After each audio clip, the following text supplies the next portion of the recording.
So good morning, everyone, and welcome to today's webinar. My name is Sophia. I curate and organize learning events for you at Spectrum. So for those of you who are new to Spectrum, we are located at Duo Tower in Bugis.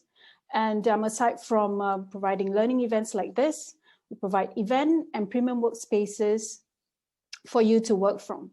We also provide the connections to expand businesses. So for today, before we start to introduce our speaker, so let's do a poll.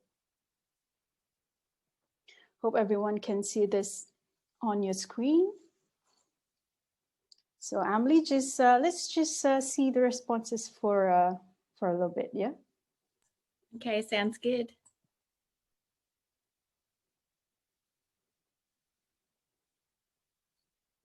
Wow.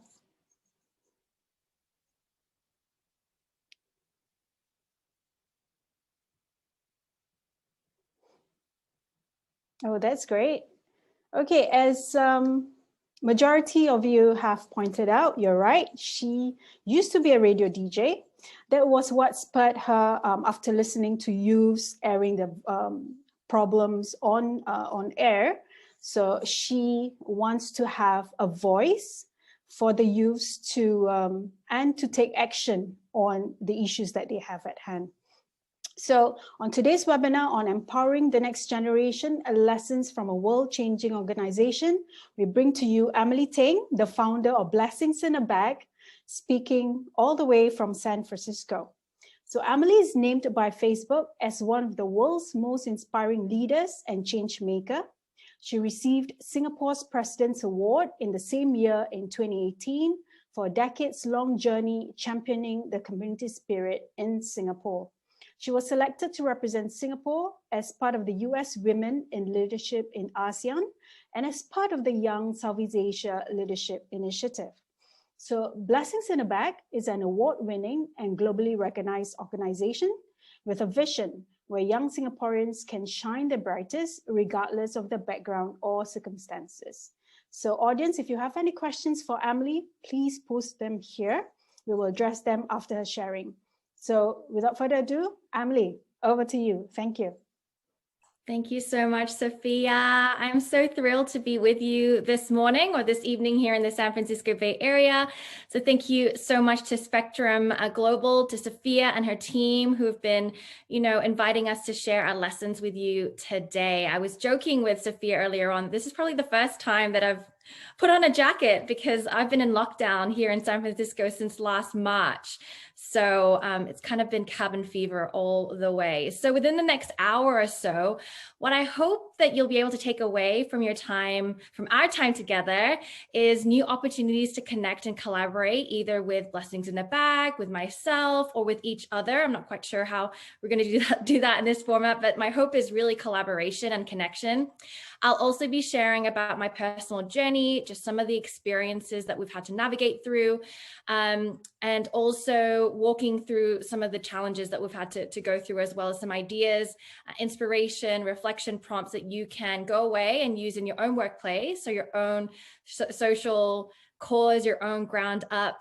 But ultimately, I want this time together to really be a space to show you that we can change the future for a lot of children, not just for Blessings in a Bag, but across Singapore, across Asia, across the globe, and how we can do it together. We certainly can't do it alone. And so this is really an invitation for how we can come together to change the world. I am going to share my screen, and I'm not sure if I can get a signal or some kind of sign from the Spectrum team. Can you see my page? Yes, we can. Okay, cool. Gotta love Canva. I heard I'm the first speaker to use Canva, being the millennial that I am. So yeah, okay, let's get started. So again, I am Emily. I'm a global community leader. I've been a community leader long before it became a trendy word. I'm also a bit of a multi-hyphenate, as you can see from all the pictures on your screen right now. I was hired as a radio DJ, as most of you guessed correctly. Sadly, I will never be a singer, but yeah, I've done so many things in my quote unquote career. from being a radio DJ, hosting my own show for almost 8 years, to being a Nike ambassador for Southeast Asia, to being a YouTube host, doing all sorts of things, and also creating this nonprofit that I'm so proud about, Blessings in a Bag. It's award-winning, it's globally recognized, and we're so fortunate to have been able to partner with some incredible brands, incredible communities over the last years. But now I actually focus a lot of my heart and a lot of my energy using what I've learned, using my gifts to really champion and support other community leaders, other change makers, or other people who are looking to do some good in the world. And I do that as a dream doula. That's my new term that I've coined, supporting other people to really own their superpowers, to start where they are and to birth their dreams to the world. And I'm talking about world-changing dreams. And so I really work with, leaders, visionaries, entrepreneurs, and world-changing founders as well. And I do that through corporate facilitation, workshops, one-on-one coaching, mentoring, all that fun stuff. So you can get connected. I've got my details in the right-hand corner, so you can always DM me on Instagram if that's how you jam, or connect with me over my website. On a personal note, as you have already heard, I'm here in the San Francisco Bay Area. It's where I currently live. I've been here since 2019, where I live with my husband and 2 dogs. And we're just spending time out in nature. And as a highly sensitive person, as an introvert, being in nature is one way that I've really been able to recharge while leading the nonprofit remotely. So how I started Blessings in a Bag, it really started with a couple of social media posts. As you can see, this is me. Embarrassingly, I was very naive, very young, didn't know what I was doing at the time. I posted to YouTube, MySpace, if you're old enough to know what MySpace is, as well as Facebook. Back when I was 20, I just thought to myself, there's got to be a way where we can do good, and I can do it with my friends, I can do it with my peers, and I don't want to wait till I'm more successful in my career. I don't want to wait till a certain milestone in life. I want to do good now, and I want to make it as easy, as doable as possible to people who are my age or in my network. So it really started with these social media posts. I invited people to drop off items, which is where the term Blessings in a Bag was coined. And over the years, we've really navigated so many different physical locations. If you are joining us outside of Singapore, one thing that you should know is that rental prices can really make or break a small ground up or a small social impact cause like ours. And we took every opportunity we could to, find abandoned garages. We worked in people's apartments and spare bedrooms. In 2011, we were gifted with a 10,000 square foot facility for about, I want to say, a year and a half. And that's when we were probably doing a lot of distribution. I'm talking about 150,000 bundles of blessings to various communities across Asia. But what is not seen on this slide is just lots of imposter syndrome, a lot of heartache, a lot of tears, a lot of sacrifice, a lot of sweat.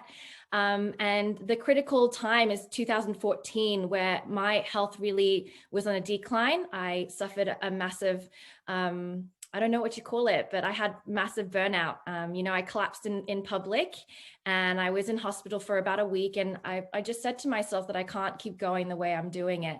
The change is meaningful, but it's just not sustainable. So we pivoted in 2014, and I took that time and season to really understand what are the complexities and challenges of social impact within the borders of Singapore.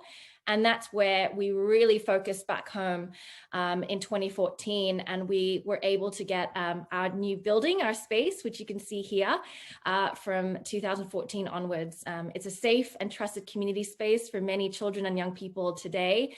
And we're so excited to say that kids are now able to come to our space after a very challenging 2020 with the COVID pandemic. I will, Yes. And so just the background, if people wanted to know, because we always get asked a lot of time, what about the name Blessings in a Bag? What about all of these things? We no longer distribute across Asia. So I need to make it very clear, because I get a lot of emails and questions from people and corporates, especially wanting to get involved. But we focus 100% of our efforts now to Singapore. So I just want to make that very clear that we now focus back home in Singapore. I'm going to play a quick video just to give you a little sense of where we are today, some 13 years along. And so I will play from this link on YouTube. Hopefully you'll be able to hear the sound as well. So Sophia and team, please let me know if that is not happening.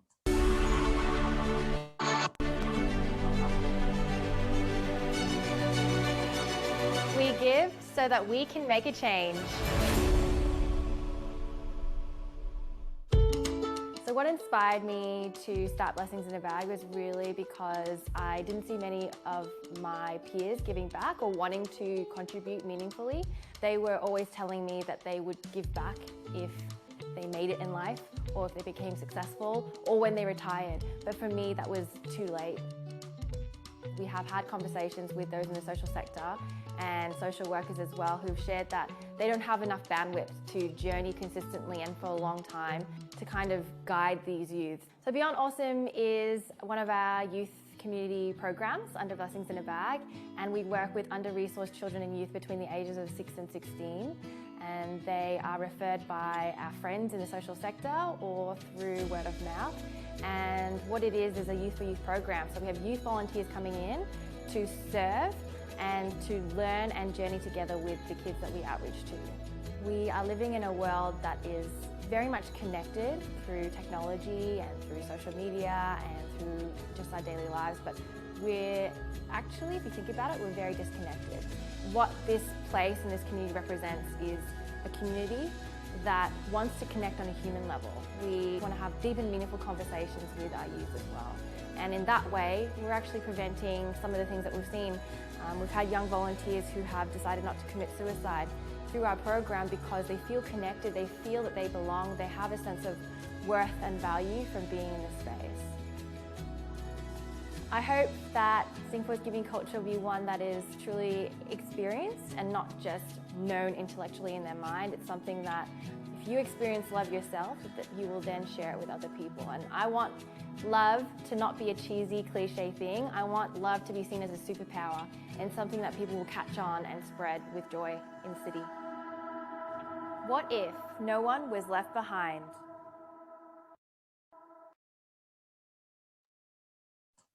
Okay, so I got some feedback that the video was a little bit choppy. So what's going to happen is, post this time, there's definitely going to be a wrap-up email from the Spectrum team. So I'll make sure that they include the video, or you can just search for it online yourself and you can take a look there. So here we are 13 years on. We have a newly revamped mission and vision. So we haven't quite, publicized it. So you are all very special to be able to see what we've kind of been working on in the last 12 months, actually. So our mission is being a safe and trusted community space where children from Singapore's most vulnerable areas can be themselves, learn new skills, and grow into confident, compassionate, and kind people. And our vision is we really believe that every child has a right to opportunities, to loving support, and a space to, really live their dreams. We believe in a future where young Singaporeans can shine their brightest, regardless of their background or circumstances. And that really is the core of what we do. And just some quick numbers, because people like numbers.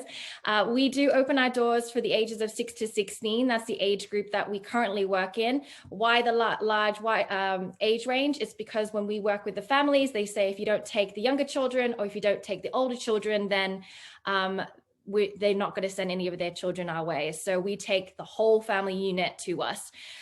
We've had over 100 children take part in our programs over the last 2 years, and many more since we started over 5 years ago. We started with just 6 children at the bottom of a housing block in Singapore, and we currently have over 80 awesome volunteers that really power a lot of the weekly sessions. And like you heard in the video, they lead with love.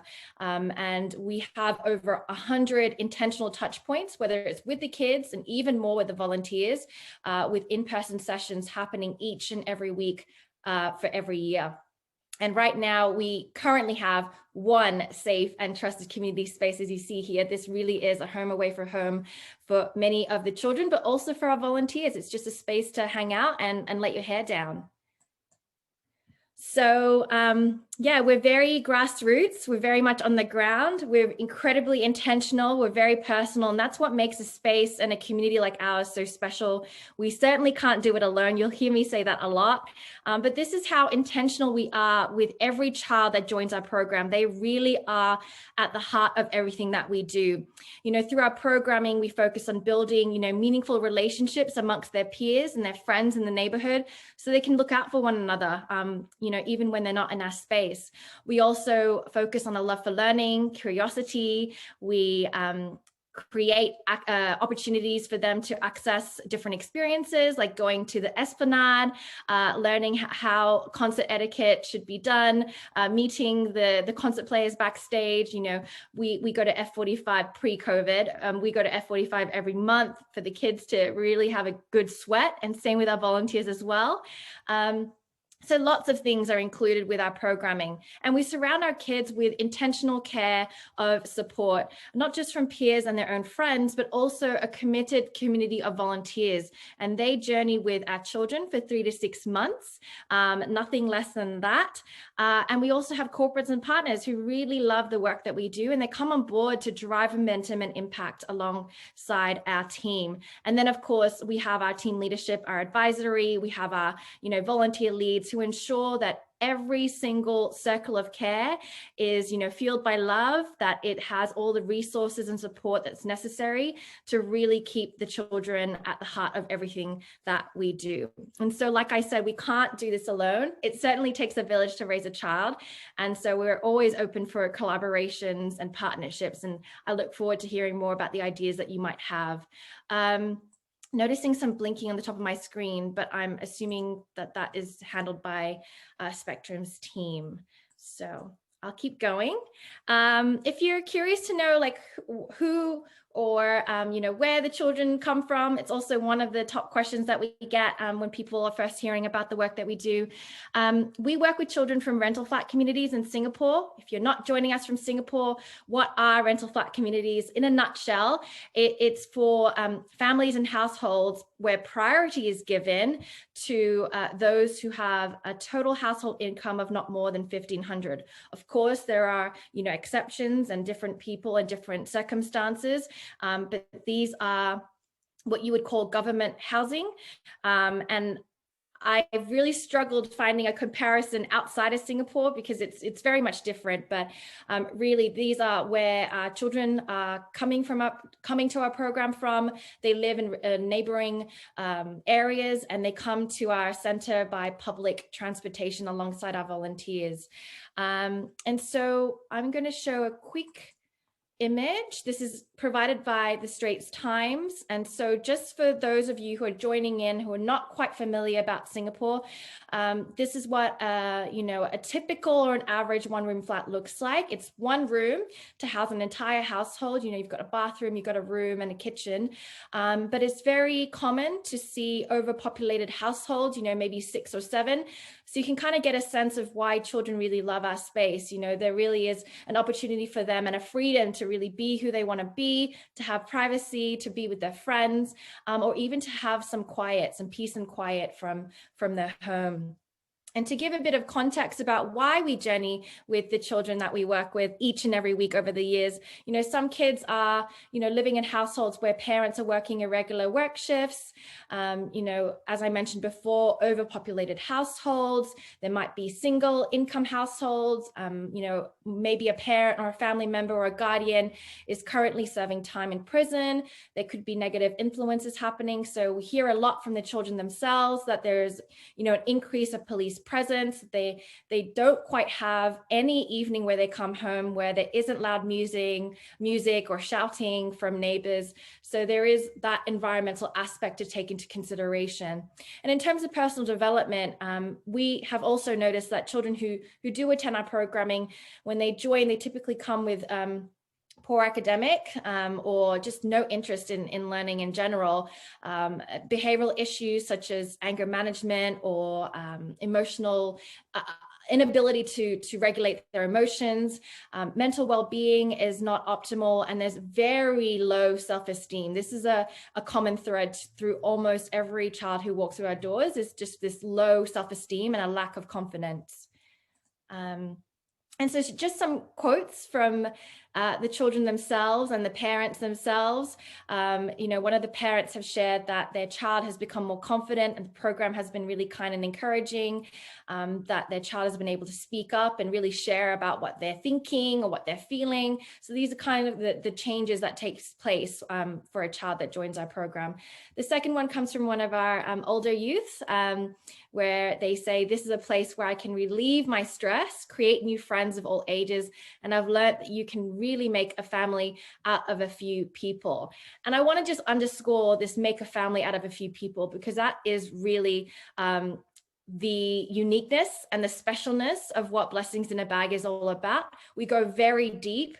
We don't focus on impacting thousands and thousands of children every year, but we really want to know the children inside and out. We want them to, journey alongside us. We want to journey alongside them. So it really is an intentional, safe space where everybody is seen, valued, heard, and celebrated. So I thought it would be valuable for this time that I could share what some of the challenges have been in being in the social impact space, whether it's personally or for some of my team members as well. But before I do, I do want to add a caveat to say that we are still on a learning journey. I'm definitely still on a learning journey. So this is not an exhaustive list, and I know that I've still got lots to learn in this space. And this is also shared from personal experience. So I just need to make that clear before we move on. So one of the things and challenges that we've definitely encountered with working with external partners or external organizations is the mindsets around what impact and giving back looks like. So to unpack this one, I probably need, a couple of days to really sit and share more about this. But top line, many times for us, it's this belief from external organization that exposure equals impact. And we want to just share with you joining us that it doesn't equal impact at all. Many times organizations will invite groups like ours to set up a booth in their office or to join an event or do something in exchange for exposure. And we want to make it clear that, when we set up at a corporate space or when we go and do an event, it takes time, it takes hours of strategizing, of planning, rostering volunteers. It takes a lot of energy. It takes money as well. We cover the costs of transportation for our volunteers who are leading it.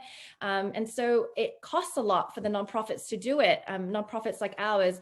And oftentimes we'll go and do these events, and then we will end the day with maybe only having raised $10. So I want to make it clear and just share from our perspective of a very small nonprofit, very grassroots, that exposure does not equal impact. The second thing that we encounter around mindsets about impact and giving back is just this need for direct impact, this need to directly engage and to see and touch and be in the same room as the children. And I get it, because we're all human. We want to just see the impact that we're making, right? But I think there's definitely a boundary that we certainly try to establish when working with our partners, because we want to steer clear of normalizing access to children, and specifically normalizing access to vulnerable children, because the kids themselves, they might develop, and they have developed, attachment disorders, you know, the coming and going of different volunteers in and out. There's definitely that sense of instability and questions from the children themselves to us saying, you know, why are they not coming back? I thought they were our friends. And it's very, very difficult and challenging to have these conversations with our children when we know for sure that, you know, these volunteers are definitely not coming back. We also believe that we need to do our best to protect the rights and privacy of children in our program, whether it's with ours or other social impact causes.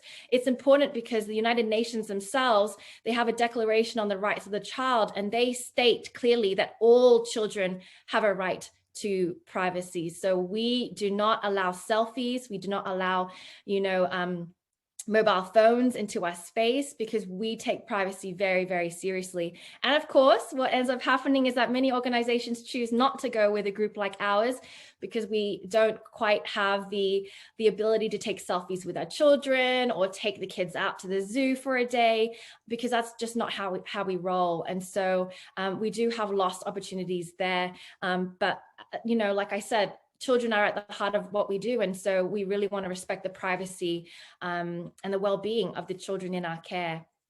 And I think the last one is that this mindset around a lot of external partners wanting to give back or serve a social impact cause once something has happened. You know, when you're talking about restorative care for a child who might be coming out of, you know, of a home, or, you know, wanting to serve a volunteer children's home, or wanting to do something after something has happened to a child. I won't get too into it, but basically caring for the community does not always have to be reactive care. In our case, it's preventative care. We don't work with kids who are bad children or nothing is wrong with them, for lack of a better phrase. But the work that we do is preventative. And so we really want to encourage and invite external partners and corporates to join us in this vision that caring for the community can be preventative, and that we can really make meaningful impact around that. So I thought it would be quite helpful as well to share some takeaway tips for each of the challenges that I talked to. And so reflection, you know, what valuable skills do I as a corporate or I as an individual have to contribute? And can I commit to volunteering more than just one time or an ad hoc basis? You know, asking yourself, how can I be of most help to your cause? How can I better support those who do have direct impact to the cause? This is really important. And we really appreciate when partners come on board and the first thing they say to us is like, look, we know this is a really challenging and complex space. Like, how can we be of best service to you know, support what you want to do and where you want to go?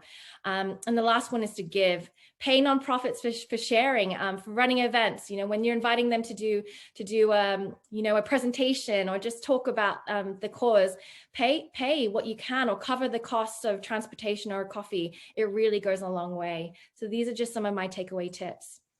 Another challenge that we're faced is the doing good to look good CSR, or corporate social responsibility.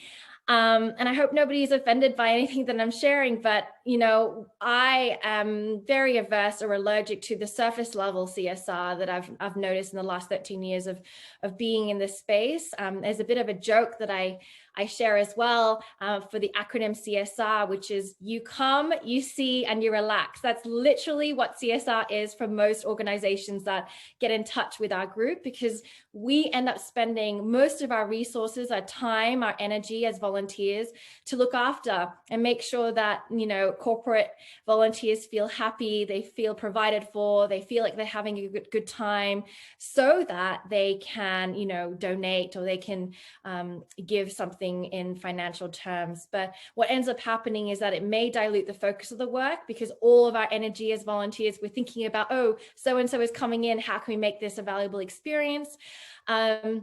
Because we want to make it a good experience, but it's just really sharing with you that it can dilute the focus, because now we're catering to the needs of our external guests and visitors, rather than focusing on the challenges that we're trying to solve. And last point, which you see on the screen, is it's very surface level, not intentional or thoughtful. And this comes mainly around Q4, around Christmas time and Thanksgiving, where we are just swimming in a snow pile of emails and requests to do things. Oftentimes they require us to get back to them within a week, sometimes within a quicker turnaround, because they've already dedicated that they want to do it on this date at this time, and we need to bend over backwards to make it happen. And so really encourage for those of you who are working in the corporate space to think about how can we plan, how can we be more intentional and thoughtful to social causes around us in the community. How can we plan for 2021? I think that could be a really great place to start.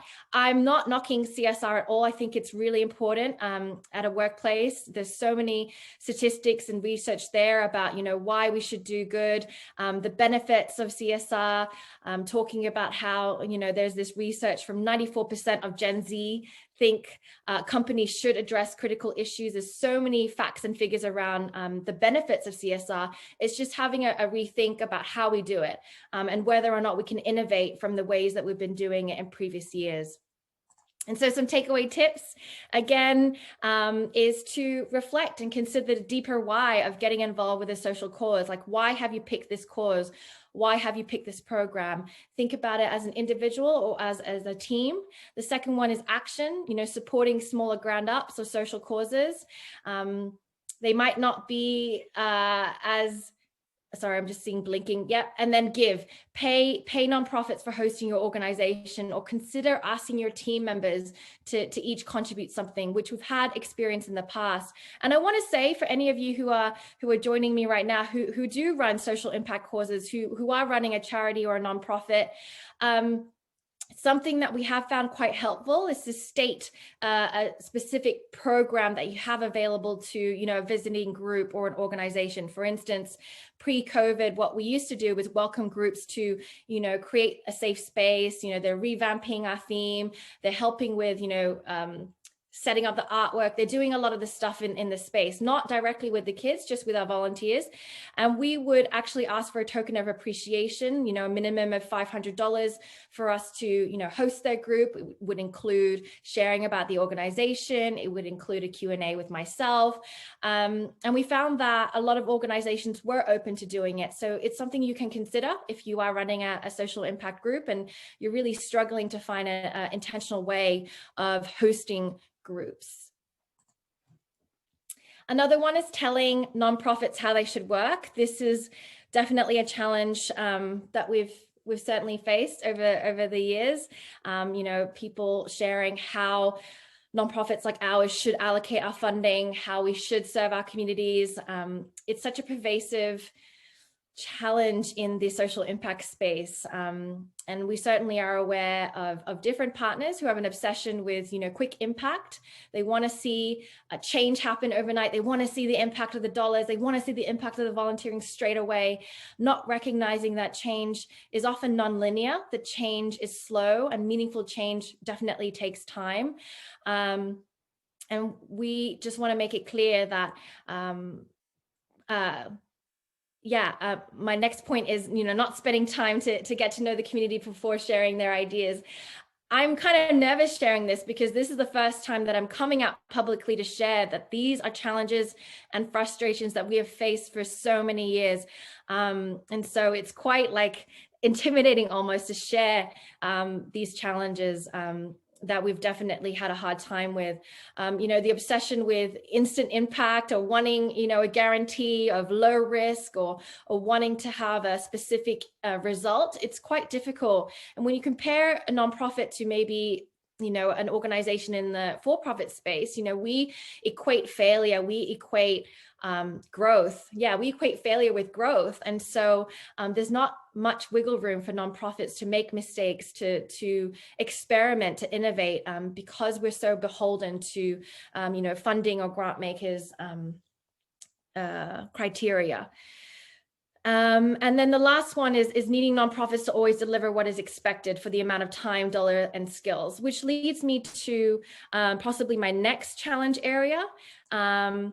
I'll share that after my takeaway tips. So reflecting, can you as an organization develop the heart and vision to really see the vision of where groups like ours want to go. It might not be there straight away on the surface, but can you sense in? Can you ask questions? Can you get on the phone with the founder? Can you get on the phone with a team member and really sense into the work that they're trying to do? Another action step is to spend time getting to know the organization, doing groundwork before assumptions are made. Before you share an idea or saying, have you ever thought of, maybe it'll be a good idea to just spend time observing and listening and just hearing the pain points first before making any, giving any feedback. And then the last one is to suspend judgment on how funding is allocated and how nonprofits decide what to do with their donations, whether it's in kind or financial or otherwise, and to develop a spirit of curiosity and compassion for the people who are running it and the way that they are doing so. This is what I wanted to touch on because that is what actually stopped me in my tracks with sharing, is this really unhealthy power dynamic. And I just need to name this elephant in the room when it comes to external partners versus very small nonprofits and grown-ups like ours. There's a very unhealthy power dynamic that exists. And so I want to talk about psychological safety.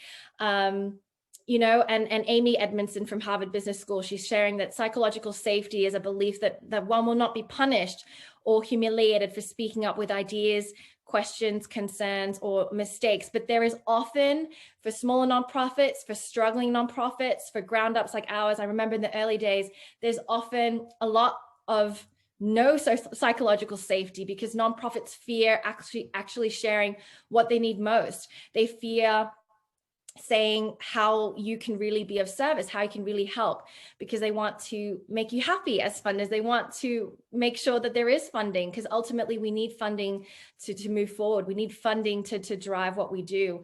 But there is definitely a strong lack of psychological safety when it comes to communications between, external partners and nonprofits. And I'm not saying everyone, I just want to make it clear, it's some. It's certainly some organizations that we've had the experience of where psychological safety just wasn't there. And there's definitely a giveaway, not a giveaway, there's definitely giving on unequal terms. And so when I'm talking about giving on unequal terms, it's almost like external partner comes along, they're saying, we have X amount of dollars, we want to help these poor children, we want to help those who are helpless. And that's already giving on an unequal footing. It's seeing yourself almost as a savior. And we want to make sure that the way that we do our work is celebrating the strengths of each stakeholder in our community, both from, an external partner to the volunteers and the people in our community to the children that we work with. We all have something to contribute. And so we want to make sure there's some sort of equality in that space. So I wanted to touch on the challenge of psychological safety. Some takeaway tips are, considering and reflecting, what can you do to create psychological safety? How can you make it safe enough for nonprofits to really share what they really need, to share what would not be helpful from an external partnership, and taking action, sharing your ideas, but creating safe space for nonprofits to share what they really need, and then listening, taking a long time to listen.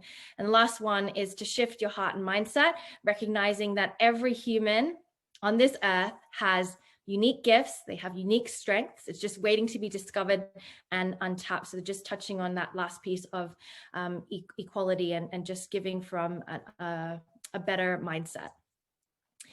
So moving on to interesting ideas that do give us hope, that give me hope, and I wanted to share. So these are, again, I want to share that they're from our personal experiences. We're on a learning journey, and we want to hear more ideas from you, from you today or in future when you want to drop into our email. These are some of the ideas that might inspire you to think a little deeper about the way that you give or even how you structure your social cause. So the first one is skills-based and longer-term partnerships that build toward, value and vision. A personal experience I want to share that I'm very excited about is that we've actually been journeying with a team of corporate executives for the last 12 months. We haven't quite publicly shared about it, but it's something that has really made a difference. I just don't know how to put into words.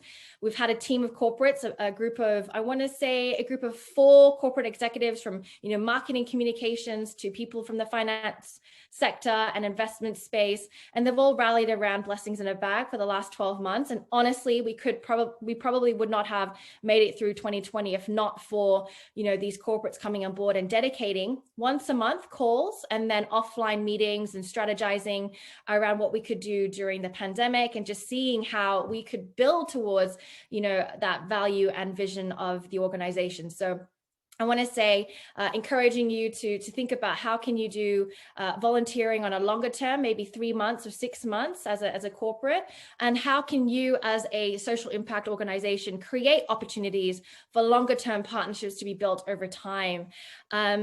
Another one that I wanted to share about is we have heard of a virtual or skills-based volunteering opportunity this year happening in Singapore, where a corporate is actually offering a social impact organization, you know, $5,000 or $7,000. Don't quote me on that, but they're offering around that amount in exchange for the social impact organization to host skilled-based volunteers to support the organization for a 3 to 6 month period of time. So that's creating like a win-win-win sort of a partnership.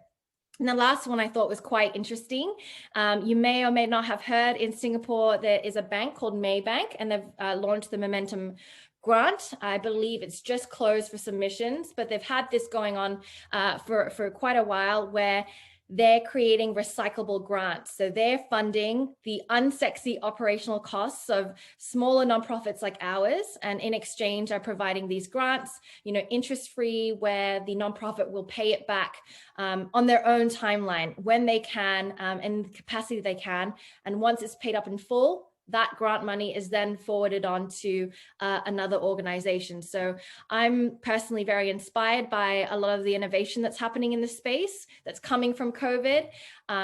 It was a challenging year. I know everyone calls it a challenging year, but it's definitely sparked a lot of new ideas that we can address real pain points and challenges for nonprofits. Another one that's quite exciting to share is recognizing the need to support those who are driving change. One of them, I couldn't quite find one from an Asia landscape. So if you're joining me now and you have some examples, I'd love to learn more about that.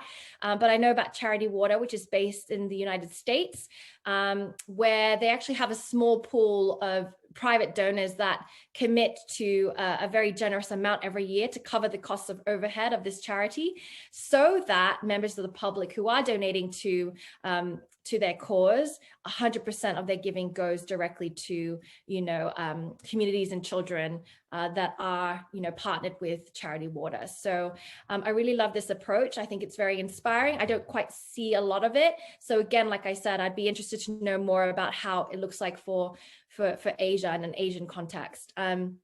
For us at Blessings in a Bag, we certainly need non-sexy, quote unquote, funding for our current season of growth to better support the people who are in the community and driving the change and making this a safe and trusted space for many of our children. So if this is something that is calling you or speaks to you, we'd love to get in touch. Another one is for profit and for purpose. This could be a combination of, you know, 100% for profit, or it could be a social enterprise, really seeing a trend of a lot of organizations who are moving towards more for profit and for purpose. And I've got 2 examples here, but I wanted to read that in Deloitte Global's 2019 Millennial Survey, they found that 38% of millennials and Gen Zs actually stopped supporting or buying or visiting businesses because of a company's ethical behavior or their lack of supporting a social cause. So there is a lot of consumer-driven, you know, business decisions that are being made right now, where consumers are expecting businesses to do good, both, you know, profit, but also for the community that it exists in. So an example here is Facebook. They are for profit. I know, very controversial organization right now, but the example is personal because I'm part of the Facebook Community Leadership Program, and Facebook has a huge focus on community leadership, and they've committed $10 million in grant funding, and they had unrestricted use for the nonprofits and the community leaders who received that funding. Their mission statement at Facebook is to give people the power to build community and to bring the world closer together with that mission, they actually took action and they just put money where their mouth is, right? And they gave $10 million in 2018 to global community leaders like myself and others around the world. We received I'm not able to disclose the funding, but we received an undisclosed amount of support from Facebook that allowed us to keep our doors open for 2 years. From 2019 through the whole COVID pandemic, we were able to sustain thanks to the support of Facebook. So a question for you would be to how can you align your brand and how can you align your brand values and what you do in the workplace through social impact? Another example, less controversial would be Patagonia.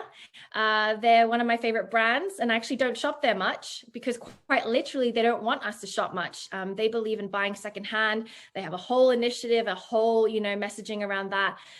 They have been certified as B Corporation. If you're interested in B Corporation, definitely suggest you Google it. It's really exciting to see that businesses are being certified and given prominence based on, their social and environmental performance, based on public transparency, based on legal accountability, and they're balancing profit and purpose together.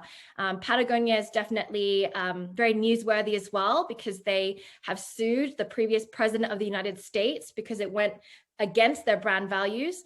They've also supported young people who were opposing oil drilling. And they're very outspoken about what they believe in and their brand values. So something to think about. I am going to now move into how you can help tangibly with us as an organization. Of course, I don't have a lot of time with you today, so I'm going to share two things. First of all is how you can directly help Blessings in a Bag. And then the other one is how you can be a part of changing the dialogue and culture internally wherever you are. So whatever your sphere of influence, being a part of changing the dialogue and culture shifting. So how you can help Blessings in a Bag. I've got top three that I can think of, top three most important ones. The first one is we do need financial support covering the non-sexy, quote unquote, operational costs. This year, our goal is to raise $100,000. We invite you, if you're interested to know more about how we plan to deploy the funding, then we can take that conversation offline. But I think I'll give a quick example, maybe one example of how we wish to use the funding is to actually hire a superstar programming and educational lead to run really inspirational programming for the children, have direct interaction with the kids, and really expand more of the impact that we make, open our doors to more children. So we're in this very interesting season of transition and change, and we definitely are in a season of growth. And so we know it's very important to have the right people on the ground. And of course, it's made even more complex with me as a virtual talking head, if you will. And so we really do need somebody on the ground. So yeah, over the last 13 years, we've been 100% volunteer powered. We have hired somebody part-time in 2019. So we are looking to grow our team, which will definitely grow our impact as well. The second one is our Give the Gift of Safe Space fundraising campaign. And I've made it super easy for you to, if you're sitting there and you're just looking around on this page, you can scan this QR code. It will direct you to our latest fundraising campaign. And our goal is to raise $50,000 every quarter. That's our new goal for 2021. And those goes to direct programming costs. So these are not the operational, these are more direct costs that impact the children and the families that we work with. So we're very excited to share that just before coming on, we have already met the 50,000 goal for Q1 of 2021. So we invite you, you can still give and it will roll over to our Q2 2021 goal. So definitely give what you can and have a look and read the comments and some of the things that people have been sharing as they give as well. And the last one is, I know people are curious to know about how they can tangibly volunteer, whether virtually or otherwise, how they can get involved with their skills, because I've talked about that a lot. If you are interested, scan this code because we do send regular updates and we will be updating this year through our email newsletter. So the best way to find out about volunteering needs and things like that is to scan this QR code for our newsletter. Okay, and the last one is how you can help in terms of your sphere of influence. It's really about corporate and leadership. And I want to say also community transformation from the inside out. This is very near and dear to me. I mentioned from the inside out. So yes, come and support causes, come and support social impact groups, come and support charities like ours, but please don't do it just for the sake of, you know, your annual report or your CSR. Do it because you really care. Do it because you really want to. Do it because your heart is calling you in that direction. And do it because your team members already intentionally lead with the values. They already lead with the organization's values. You know, service to the community is really all about gentleness. It's all about generosity, service. It's about love, kindness, all of these values. And so my big ask or reflection is, if it's not happening in your workplace, it's not happening in your community, then have a look about what you can do to change that. How can you shift that? Because I feel that the more people are transformed from the inside out, and like I said in the video, the more people experience love themselves, then we're able to lead from that space and that place too. So the last one is, you know, we do need leadership that leads with love, compassion, and kindness. And these are not fluffy at all. These are really, really tangible, practical ways that you can do it in the corporate space. You can transform your workplace, transform your teams, transform your impact on local community. It's so important to do that. But like I said, we're still on a learning journey. And if you're interested in this space, if you're interested to learn more about how you can shift hearts and minds, how you can rethink CSR, how you can rethink how you make a meaningful impact, how you can, you know, create if you're a social impact organization yourself, if you're needing a safe space to soundboard ideas, then I'm offering my time as well. We can connect offline after this session. I'm just about to wrap up. I'm not sure how I'm going for time, but I wanted to share that there will be about 15 to 20 minutes of Q&A. Questions I can take are about blessings in a bag, about community leadership, about my personal life. You can ask about those sorts of things, about CSR. I know that 40 minutes isn't a lot of time to unpack. So like I said, I'm happy to take it offline and continue the conversations and learn from all of you today. Before I go, I just want to end by saying that please connect with us on our socials. Please connect with us on our website and connect with me as well. You can contact me directly here using this link. Because here at Blessings in a Bag, you know, we really want to just share with you today that we ensure that every child has a cheerleader, that we believe that this is important and meaningful work for children to be able to be themselves, to grow into confident, compassionate, and young and kind people. And so we would really love to, you know, invite you. And I hope that there's something that I've shared today, despite some of my hiccups along the way. I hope there's something that I've shared today that has resonated with you or has given you food for thought. And I hope that you'll be able to join us someday soon to create a future where young Singaporeans can truly shine their brightest, regardless of their background or circumstances. So I'm going to hand it over to Sophia from Spectrum, and then we're going to facilitate some Q&As. But thank you so much. Thank you, Emily. Do you want to stop sharing your slides, please? We've got great questions here. So I think we'll skip the poll for now and address these great questions we have from the audience. So I totally, you know, second this comment by Jacob. Jacob, thanks for sharing these hard truths, especially when people think that nonprofit means zero cost or even the true meaning of CSR, isn't it? So, right. So I'll go dive straight into question from Jacob as well. Due to the depth of your involvement, it sounds like scaling is limited. What's the best way to impact more at-risk youth in a truly meaningful way? Yeah, thank you so much, Jacob, for sharing and resonating with the words that I've shared during our time together. In terms of the question that you asked about, the scaling being limited, is that the question? What's the best way to impact more youth at risk? It's really what I've shared. It's all about collaboration. I've said that, it really takes a village, which is why we're always open to more partnerships, more collaboration. We actively engage the children and the families themselves to share, how can we do good better? What's the best way to really make a difference? So it does involve multi-sector approach. We certainly can't do it alone. We would be hardly moving the needle. And I would love to see more people being more collaborative and open to joining together. A great question that you asked there, because, over COVID, I received a phone call from another social service agency that, has never reached out to us before. And they've actually said, hey, we would love to collaborate. We'd love to do something. We could do it together. And that means partnering resources, partnering knowledge and expertise, partnering our teams, and really delivering better impact. So I hope that answers a little bit of your question, Jacob, but thank you. Great, thanks. Craig also asked, how has awareness and need changed as a result of COVID? You have touched that a little bit. Do you want to expand a little bit more? Yeah, I think as terrible as the pandemic has been, I think it's really almost been a blessing, if I can say it, which is awful. I know it's a blessing and a curse. I'll put it that way, because a lot of people just didn't know that there were so many needs that were being unmet in Singapore.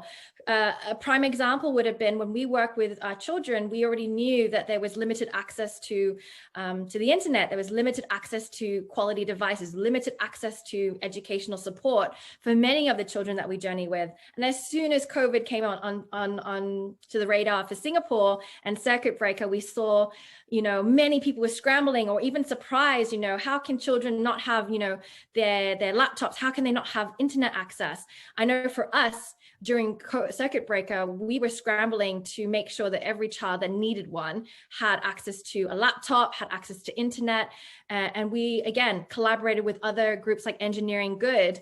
It was a collaborative approach to make sure that their needs were met. But again, like you said, that awareness is growing. And now it's about how can we come together and make meaningful change? How can we, put our heads together, share the ideas for the future, as opposed to what we've been doing previously. A lot of people were doing things here and there, very siloed. And I hear a lot from the social impact space, the frustrations of not having knowledge share, the frustrations of, just not communicating and not sharing the learnings and the insights. I'm also quite intimidated to share that it could also be about, competition for funding dollars has driven to that competition amongst social impact groups. We don't want to share insights and knowledge because, hey, somebody else could then get our funding dollars. So yeah, I think it's really about what can we do now with that awareness? How can we come together in a more meaningful way and have conversations that involves everybody?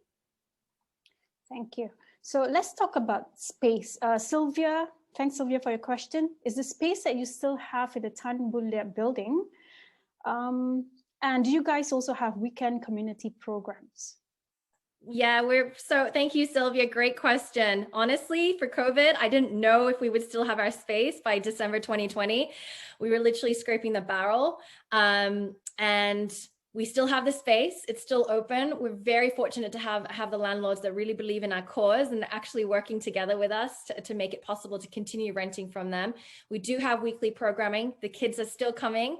We started engaging with the children as of October last year in a very post-COVID, setting, groups of 5 or smaller groups, and rotating, and extreme levels of OCD and sanitization, temperature checks, and all of that. We've really stepped it up. Not that we were not doing it before in terms of sanitization, but it's just on a very high level right now. So yeah, there's definitely still programming. And if you are in Singapore, we welcome you to come check out the space. I'm sure a lot of people don't even know that our doors are open almost every day this month for people to actually visit, to learn more about the organization. And our jumble sale, which is sort of like a thrift store, is open to the public. So you can support our initiative that way by purchasing items from our space. So check it out on our website or socials. Thank you. So Craig has another question. How do you balance growth of the initiative and governance and safety? Such a challenging question. I would love to have a chat with Craig offline about this, I think, especially when it comes to governance, safety, and with our growth. I'd love to chat with you, Craig. It seems that you're really into this space, and I would love to connect with you one-on-one to see what comes of it. So yeah. Right. So another question by Jacob. How are you capturing institutional knowledge and sharing it so that more time is spent on delivery than relearning? So yeah, it's a great question. For us, it's really about making sure that we're staying up to date about, the developments from the Ministry of Social and Family. We're always needing to keep an eye and ear open for our friends in the social services, whether it's social workers pinging us links or sharing, hey, you should join this webinar, or hey, you should talk to this person. So we're always being connected. I think one of the great things about the Kampong spirit, the community spirit in Singapore, is that we're still looking out for each other in that way.